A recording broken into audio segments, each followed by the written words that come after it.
दोस्तों आज की ये कहानी है विस्फोटों के विस्फोट और गेंदबाजों के लिए सबसे बड़े काल माने जाने वाली एक ऐसे बल्लेबाज की। जब वह बल्ला थामे मैदान पर उतरता था तब दुनिया के बड़े से बड़े गेंदबाजों के हाथ कांपने लगते थे उसके सामने गेंदबाजी करने में। लेकिन जब सहवाग टीम इंडिया में नए आए थे तब सहवाग चीज क्या है दुनिया इस बात से पूरी तरह से अनजान थी। उस समय भारतीय टीम श्रीलंका के दौरे पर गई थी जहां भारत श्रीलंका और न्यूजीलैंड के बीच कोको कोला नाम का एक सीरीज खेला जा रहा था। इस कोको कोला कप में भारतीय टीम ने तो श्रीलंका को करारी शिकस्त तो दे ही दी थी, लेकिन अब बारी न्यूजीलैंड को हार के मजे चखाने की थी। और जब भारत और न्यूजीलैंड के बीच ये मैच शुरू हुआ तो एक समय पर भारतीय टीम संकट में थी और लगभग हार के दहलीज पर भी खड़ी हो गई थी। लेकिन तभी ऐन मौके पर सहवाग भारत के लिए ढाल बनकर के खड़े हो गए थे और उन्होंने ऐसी तूफानी बल्लेबाजी करी कि सहवाग के धमाके से दहल उठा था न्यूजीलैंड और टूटकर चकनाचूर हो गया था न्यूजीलैंड के गेंदबाजों का घमंड। रनों की बरसात वाले इस रोमांचक मैच का पूरा हाईलाइट वीडियो हम आपको दिखाने वाले हैं, लेकिन आगे बढ़ने से पहले वीरू भैया के नाम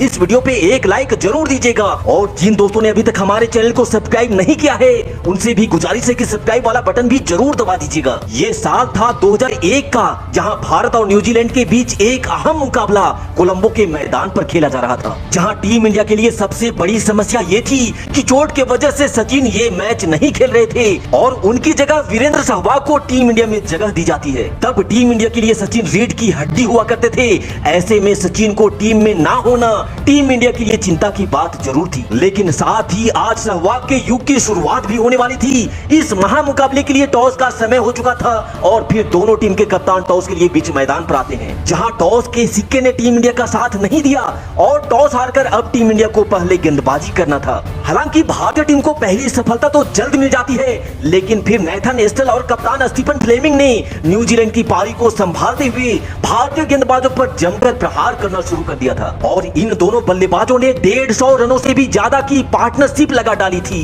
एक तरफ जहां नेथन एस्टल ने 108 रनों की तूफानी पारी खेली, वहीं कप्तान स्टीफन फ्लेमिंग ने भी 66 रनों की बेहतरीन पारी खेली और फिर अंत में लॉ विंसेंट ने 65 रन बनाते हुए न्यूजीलैंड की पारी को निर्धारित 50 ओवर में 264 रनों तक पहुंचा दिया था। अब टीम इंडिया को जीत के लिए 265 रनों की जरूरत थी, जो आज सुनने में भले ही एक आसान टारगेट लगता हो, लेकिन उस दौर में ये स्कोर किसी भी टीम को मैच जीतने के लिए काफी हुआ करता था। और सचिन तो टीम इंडिया में थे भी नहीं, यही कारण था कि 265 रन का टारगेट भारत के सामने रखकर न्यूजीलैंड ने अपनी जीत को लगभग तय भी मान लिया था, क्योंकि तब न्यूजीलैंड की टीम इस बात से पूरी तरह से अनजान थी कि अब मैदान पर एक ऐसा तूफान आने वाला है जो उनके जीत के सपने को चकनाचूर कर देने वाला था। फिर शुरू होता है टीम इंडिया की जवाबी कार्रवाई, जहां कप्तान सौरव गांगुली के साथ वीरेंद्र सहवाग भारतीय पारी की शुरुआत करने के लिए मैदान पर उतरते हैं, जहां पहले ओवर की पहली गेंद पर ही सहवाग ने खूबसूरत चौका जड़ 4 रनों से अपना खाता खोला। पहली गेंद पर ही बाउंड्री लगाने का जिगरा रखने वाला बल्लेबाज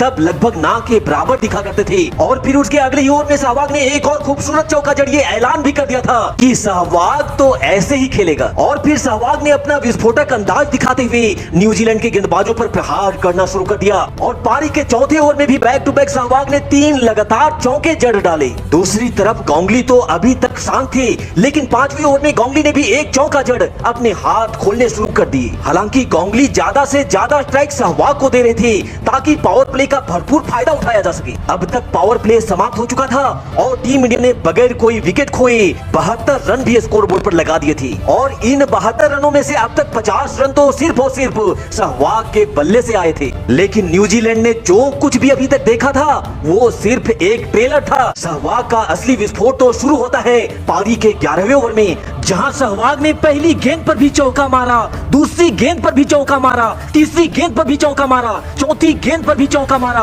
और ओवर की आखिरी गेंद पर भी सहवाग ने बॉल को हवा में उठाकर मारा और गेंद उड़ते हुए 6 रनों के लिए स्टैंड में जा गिरी और इसी के साथ सहवाग ने कुल 22 रन इस एक ओवर में ठोक डाले थे। सहवाग के चौके छक्कों से कोलंबो का ये स्टेडियम दहल उठा था और सहवाग ने मैदान के हर कोने में बाउंड्री लगाकर न्यूजीलैंड के गेंदबाजों को रुलाना शुरू कर दिया था। जब पारी के 13वें ओवर ओवर में भी सहवाग ने 2 लगातार चौके मारे तो दूसरी छोर पर खड़े गांगुली सहवाग को समझाने आए कि बीरू 100 रन स्कोरबोर्ड पर लग गए हैं, अब थोड़ा शांत होकर के और संभल करके खेल। इस पर सहवाग ने कहा ठीक है दादा, लेकिन सहवाग ने उसके अगले ही गेंद को हवा में उठाकर इतने जोर से मारा कि गेंद रॉकेट की तरह उड़ते हुए सीधा दर्शक दीर्घा में जा गिरी। अब तक न्यूजीलैंड के गेंदबाजों को भी ये पता चल चुका था कि ये कोई साधारण खिलाड़ी नहीं है, इसके सामने 265 रन तो क्या 365 रन भी रख दो, इसके लिए वो भी कम ही रहेगा। उस दिन दुनिया को सहवाग के रूप में एक ऐसा विस्फोटक बल्लेबाज मिल चुका था जिसने बेजान क्रिकेट में एक नया रंग भर दिया था। सहवाग न्यूजीलैंड की गेंदबाजी की धज्जियां उड़ाते हुए 99 रनों तक आ पहुंचे थे और तब गांगुली ने सहवाग को एक बार फिर से समझाया कि बीरू बस 1 रन की और जरूरत है, पेशेंस रख और सिंगल लेकर अपना शतक पूरा कर ले। हालांकि इस बार सहवाग ने दादा का बात मानते हुए सिंगल लिया और इस सिंगल के साथ सहवाग ने अपना पहला शतक भी पूरा कर लिया, जो सिर्फ और सिर्फ 70 बॉल में ही आए थे। हालांकि इसके बाद 24वें ओवर की पहली गेंद पर ही सहवाग आउट हो जाते हैं, लेकिन सहवाग के इस धमाकेदार पारी के बदौलत ये मैच पूरी तरह से टीम इंडिया की झोली में आ चुका था। यहाँ से दूसरी छोर पर गांगुली ने भी कप्तानी पारी खेलते हुए 103 बॉल पे 63 रन बनाए और फिर राहुल द्रविड़ के 57 रनों के बदौलत टीम इंडिया ने इस मैच को 45वें ओवर में ही जीत लिया था। साथ ही आज सहवाग के रूप में भारत को एक ऐसा कोहिनूर का हीरा मिल चुका था जिसने जब तक क्रिकेट से संन्यास नहीं लिया, सहवाग के सामने ऐसा कोई गेंदबाज नहीं बच गया था जिसके दिल में सहवाग के नाम का खौफ ना हो। तो मुल्तान के सुल्तान बीरू भैया के इस पहले शतक के नाम इस वीडियो पे एक लाइक जरूर दीजिएगा और चैनल पे नए आए हुए दोस्तों से भी गुजारिश है